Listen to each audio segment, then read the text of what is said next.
Okay. Hi, good morning. Hello.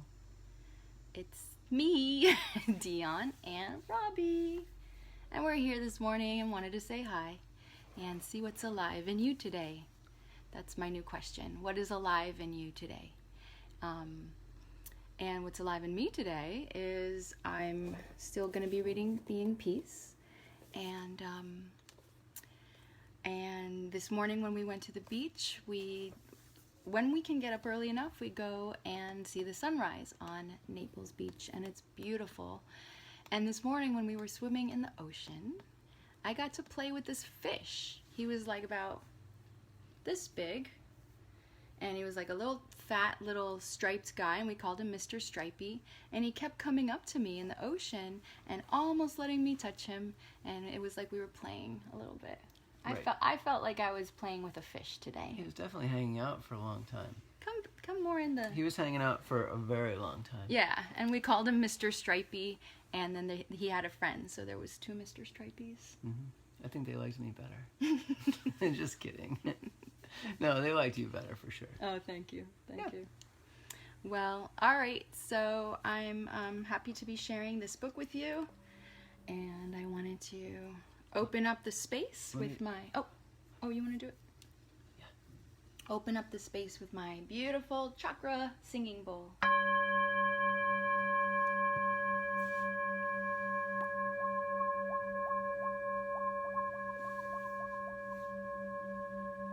That sound came through on the thing yesterday. I know, I heard it. Yay! All right, being peace. Let us be peace. All right. So I'm going to just begin where I left off from yesterday. When we say, I take refuge in the Buddha, we should also understand that the Buddha takes refuge in me, because without the second part, the first part is not complete. The Buddha needs us for awakening, understanding, and love to be real things and not just concepts. And they must be real things that have real effects on life. Whenever I say I take refuge in the Buddha, I hear Buddha takes refuge in me. There is a verse for planting trees and other plants. I entrust myself to the earth. Earth entrusts herself to me. I entrust myself to Buddha. Buddha entrusts herself to me. I entrust myself to the earth is like I take refuge in the Buddha. I identify myself with the plant. The plant will die or be alive because of the earth. The plant takes refuge in the earth, the soil. But earth entrusts herself to me because each leaf that falls down and decomposes makes the soil richer. We know that the layer of soil that is rich and beautiful has been made by the vegetation. If our earth is green and beautiful, it is because of this vegetation. Therefore, while the vegetation needs the earth also needs the vegetation to express herself as a beautiful planet. So when we say, I entrust myself to the earth, I, the plant, have to hear the other version also. Earth entrusts herself to me. I entrust myself to Buddha. Buddha entrusts herself to me. Then it is a very clear wisdom. The understanding and love of Shakyamuni Buddha needs us to be real again in life. Therefore, we have a very important task: to realize awakening, to realize compassion, to realize understanding. We are all Buddhas because only through us can understanding and love become tangible and effective. Wow, I love that. Thich Nhat Hahn was killed during his effort to help other people. God, that's going on a lot in the world right now. He was a good Buddhist. He was a good Buddha because he was able to help tens of thousands of people, victims of the war. Because of him, awakening, understanding, and love were real things. So we can call him a Buddha body, in Sanskrit, Buddhakaya. For Buddhism to be real, there must be a Buddhakaya, an embodiment of awakened activity. Ashley, are you hearing this? This is amazing. Otherwise, Buddhism is just a word. Thich Nhat Hahn was a Buddhakaya. Shakyamuni was a Buddhakaya. When we realize awakening, when we are understanding and loving, each of us is a Buddhakaya. The second gem is the Dharma. Dharma is what the Buddha taught. It is the way of understanding and love. How to understand, how to love, how to make understanding and love into real things. Before the Buddha passed away, he said to his students, "Dear people, my physical body will not be here tomorrow, but my teaching body will always be here to help. You can consider it as your own teacher, a teacher who never leaves you." That is the birth of the Dharmakaya. The Dharma has a body also, the body of our teaching, or the body of the way. As you can see, the meaning of Dharmakaya is quite simple, although people in Mahayana have made it very complicated. Dharmakaya just means the teaching of the Buddha, the way to realize understanding and love. Later it became something like the ontological ground of being. Anything that can help you wake up has Buddha nature. When I am alone and a bird calls me, I return to myself. I breathe and I smile, and sometimes it calls me once more. I smile and I say to the bird, "I hear already." Not only sounds, but sights can remind you to return to your true self. In the morning, when you open your window and see the light streaming in, you can recognize it as the voice of the Dharma, and it becomes part of the Dharmakaya. That is why people who are awake see the manifestation of Dharma in everything. A pebble, a bamboo tree, the cry of a baby, anything can be the voice of the Dharma calling. We should be able to practice like that. One day a monk came to the Tu Trung, the most illustrious teacher of Buddhism in Vietnam in the 13th century, a time when Buddhism was flourishing in Vietnam. The monk asked him, "What is the pure, immaculate Dharmakaya?" And Tu Trung pointed to the excrement of a horse. This was an irrelevant approach. Not irrelevant, irreverent approach to Dharmakaya, because people were using the word immaculate to describe it. You cannot use words to describe the Dharmakaya. Even though we say that it is immaculate and pure, that does not mean it is separate from things that are impure. Reality, ultimate reality, is free from all adjectives, either pure or impure.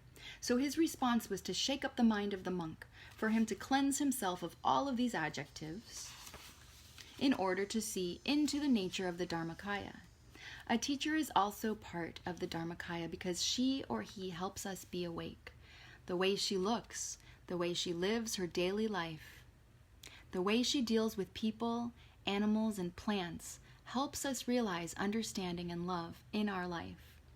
There are many ways of teaching by words, teaching by books, teaching by tape recorders.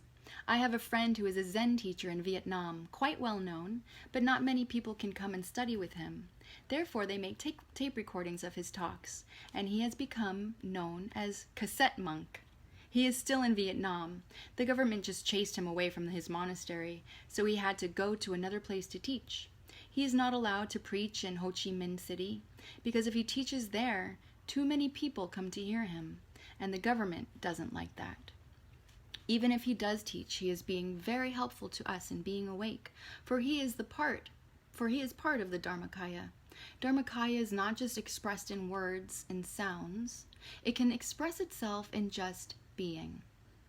Sometimes if we don't do anything, we help more than if we do a lot. We call that non-action. It is like the calm person on a small boat in a storm. That person does not do much, just to be himself, and the situation can change. That is also an aspect of Dharmakaya, not talking, not teaching, just being. This is true not only of humans, but other species as well. Look at the trees in our yard. An oak tree is an oak tree. That is all it has to do. If an oak tree is less than an oak tree, then we are all in trouble. Therefore, the oak tree is preaching the Dharma without doing anything, not serving in the school of youth for social service, not preaching, not even in sitting in meditation. The oak tree is very helpful to all of us just by being there. Every time we look at the oak tree, we have confidence. During the summer, we sit under it and we feel cool, relaxed. We know that if the oak tree is not there and all the other trees are not there, we will not have good air to breathe. We also know that in our former lives, we were trees. Maybe we have been an oak tree ourselves. This is not just Buddhist, this is scientific. The human species is a very young species. We appeared on the earth only recently. Before that, we were rock, we were gas, we were minerals, and then we were single-celled beings. We were plants, we were trees, and now we have become humans. We have to recall our past existences. This is not difficult. You just sit down and breathe and look, and you can see your past existences. When we shout at the oak tree is not offended. When we praise the oak tree, it does not raise its nose. We can learn the Dharma from the oak tree. Therefore, the oak tree is part of our Dharmakaya. We can learn from everything that is around, that is in us. Even if we are not at a meditation center, we can still practice at home because around us the Dharma is present. Everything is preaching the Dharma. Each pebble, each leaf, each flower is preaching the Saddharma Pundakarika Sutra. I'm like proud of myself that I said that. The Sangha is the community that lives in harmony and awareness. Sangakaya is a new Sanskrit term. The Sangha needs a body also. When you are with your family and you practice smiling, breathing, recognizing the Buddha body in yourself and your children, then your family becomes a Sangha. If you have a bell in your home, the bell becomes part of your Sangakaya because the bell helps you to practice. If you have a cushion, then the cushion also becomes part of the Sangakaya. Many things help us practice. The air for breathing. If you have a park or a river bank near your home, you are very fortunate because you can enjoy practicing walking meditation. You have to discover your Sangakaya, inviting a friend to come and practice with you. Have tea meditation, sit with you, join you for walking meditation. All those efforts are to establish your Sangakaya at home. Practice is easier if you have a Sangakaya. Siddhartha, the Buddha to be, while practicing with people, began to drink milk, and the 5 monks who were with him went away. So he made the Bodhi tree into his Sangakaya. He made the buffalo boy, the milkmaid, the river, the trees, and the birds around him into his Sangakaya. There are those in Vietnam who live in re-education camps. They don't have a Sangha, they don't have a Zen center, but they practice. They have to look upon other things as part of their Sangakaya. I know of people who practiced walking meditation in their prison cells. They told me this after they got out of the camp. So while we are lucky, while we are still capable of finding so many elements to set up our Sangakaya, we should do so. A friend, our own children, our own brother or sister, our house, the trees in the backyard, all of them can be part of our Sangakaya. Practicing Buddhism, practicing meditation is for us to be serene and happy, understanding and loving. In that way, we work for the peace and happiness of our family and our society. If we look closely, the 3 gems are actually one. In each of them, the other 2 are already there. In Buddha, there is Buddhahood. There is the Buddha body. In Buddha, there is the Dharma, because without the Dharma body, he could not have become a Buddha. In the Buddha, there is the Sangha body, because he had breakfast with the Bodhi tree, with the other trees and birds and environment. In a meditation center, we have a Sangha body, Sangakaya, because the way of understanding and compassion is practiced there. Therefore, the Dhamma body is present, the teaching is present, but the teaching cannot become real without the life and body of each of us. So the Buddhakaya is also present. If Buddha and Dharma are not present, it is not a Sangha. Without you, the Buddha is not real, it is just an idea. Without you, the Dharma cannot be practiced. the Sangha cannot be. That is why when we say, I take refuge in the Buddha, we also hear, the Buddha takes refuge in me. I take refuge in the Dharma takes refuge in me.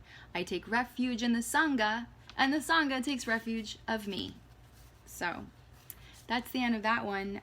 Yeah, it's just talking about creating, I guess, a practice and creating the attention to know that it's not just us reaching out there like, oh, you know, I want to be, like, I want to learn Buddhahood. Like, the Buddhahood, it's like a reciprocal thing. It's like, yes, we want to learn, but we also are the being of it. So, yeah. And, I guess that little fish this morning, he wasn't little, he was like this big. Just kidding, he was like this big.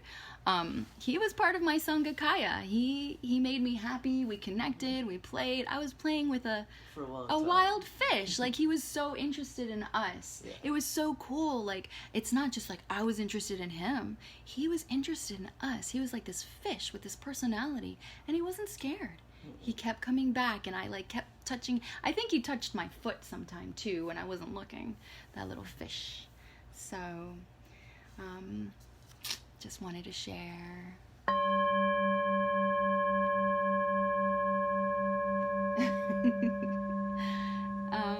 Well, if you took a moment to be with me, I am grateful. I am so grateful. In these times, I feel like we have just taken for granted our lives in the way that there were always people around, there were always events to go to, there were always just people everywhere. And now when I see a person, I'm like, oh my gosh, that's a person. Like, wow, am I going to be able to talk to this person? You know, how close can I get to this person, right? Amazing. Anyway, that's it for today. Bye bye.